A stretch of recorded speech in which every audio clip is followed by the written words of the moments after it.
확실히 스트레스 유발이 많나 봐요. 갑상선 입장에서 생각해보면 단순하죠. 스트레스라는 반응은 아주 극도로 에너지를 끄집어내야 되는 상황이잖아요. 그럼 그때 갑상선이 엄청난 무리를 하게 됩니다. 그 기전이 기반으로 깔려있는 상태에서 스트레스가 가장 큰 트리거다.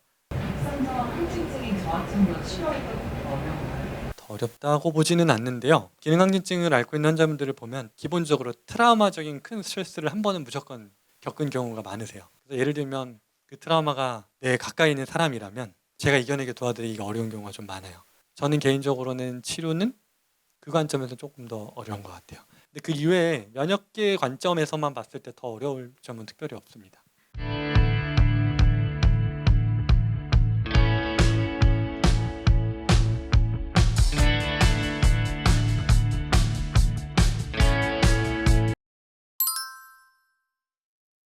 뇌하수체 부분은 매우 연관이 있는데 사실 면역계 저하 사인 중에 대표적인 게 종양이거든요. 그때 당시가 면역계가 그만큼 떨어졌다는 신호로 더 인식하시는 게 맞을 것 같고요.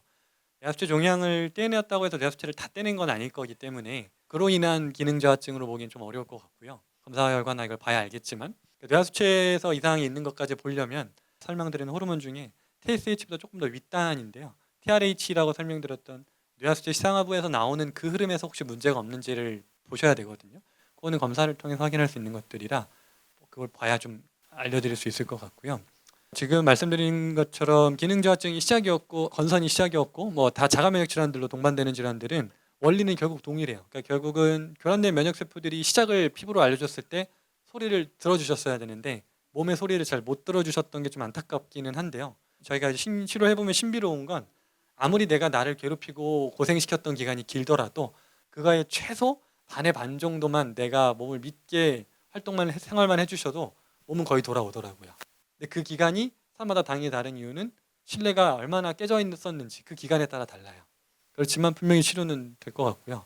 희망을 가지시고 치료해 보시면 좋을 것 같습니다.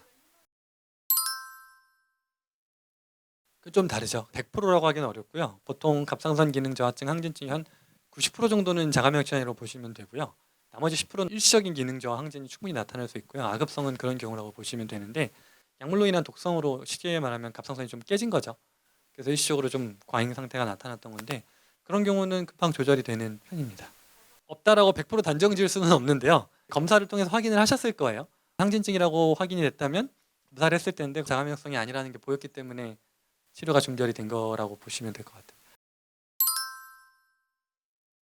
저도 의아한 점인데요. 의학적으로는 안 되죠. 그래서 보통은 저희도 이제 권장은 전절제한 분들은 약은 끊지 않습니다. 다만 저도 의학적으로는 이해가 안 되는데 전절제 환자분들 중에 중단을 하고도 분비가 되는 경우를 보기는 합니다. 아직까지 발견되지 않은 아마 갑상선 이외의 장기에서도 호르몬을 어느 정도 만들어낼 걸로 추정은 하는데 추정을 믿고 전절제 환자분들한테 끊기에는 리스크가 좀 너무 큰 것 같아요. 전절제는 어쩔 수 없이 그거는 복용을 해야 된다. 반절제라고 하는 것처럼 반만 남아있어도 충분히 기능을 해요.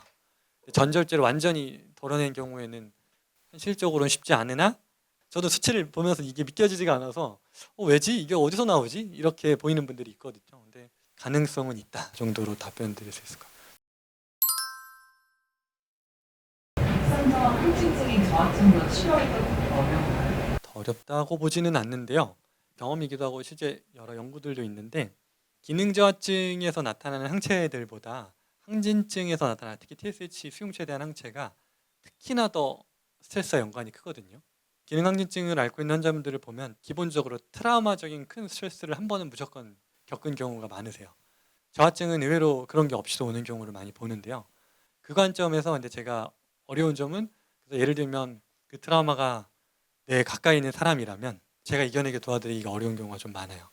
그런 경우가 사실 기능항진증 환자분들에서 조금 더 많이 보이는 편이라고 느껴서 저는 개인적으로는 치료는 그 관점에서 조금 더 어려운 것 같아요. 근데 그 이외에 면역계 관점에서만 봤을 때 더 어려울 점은 특별히 없습니다. 항체 역가 관점에서 치료를 해봤을 때 떨어지는 추세를 보면 하시모토 갑상선염 중에서 TPO 항체가 제일 느리고요. TSH 리셉터 항체는 다른 갑상선 항체보다 조금 더 빠른 편으로 보여서 오히려 그 속도로 봤을 때는 그 항체 기준으로 보면 더 빠른 것 같기도 해요. 치료 관점은. 기능 저하증은 증상은 훨씬 더 빨리 잡히는데요. 그 TPO라고 하는 항체가 없어지는데 너무 많은 시간이 걸려요. 여성 호르몬 역할이랑도 연결이 많이 돼서 좋아지는 것 같다가도 생리 때나 또 임신 때만 해도 조금 출렁거리는 경우가 있어서 항체를 목표로 두고 했을 때는 항체가 완전히 사라져야 끝이라고 할 수가 있을 텐데 그 시점이 오는 거는 저하증이 조금 더 오래 걸리는 것 같고요. 긍정적으로 설명드리면 물리적으로는 항진증이 더 빠른 것 같고요. 심리적으로는 항진증이 좀 더 어려운 것 같습니다. 항진이 스트레스로 인한 게 맞나 봐요. 그러니까 왜냐면 그 투자회사에 처음 직장 들어갔을 때 그때 그게 이제 생겼는데 스트레스라는 말은 몸 안에서 그러니까 갑상선 입장에서 생각해보면 단순하죠. 스트레스라는 반응은 아주 극도로 에너지를 끄집어내야 되는 상황이잖아요. 그럼 그때 갑상선이 엄청난 무리를 하게 됩니다. 그 상태에서 갑상선이 평상시보다 훨씬 더 깨지기가 쉽겠죠. 그러니까 세포가. 이렇게 이해하시면 좋겠는 게 스트레스가 원인이라는 의미라기보다는 스트레스라는 자극으로 깨졌을 때 내 면역계가 정상적이었다면 이 병이 안 와요. 내 면역계 교란이라는 걸 깔고 있는 상태에서 어디가 깨져났을 때는 거기 공격하기가 쉬워지는 거죠.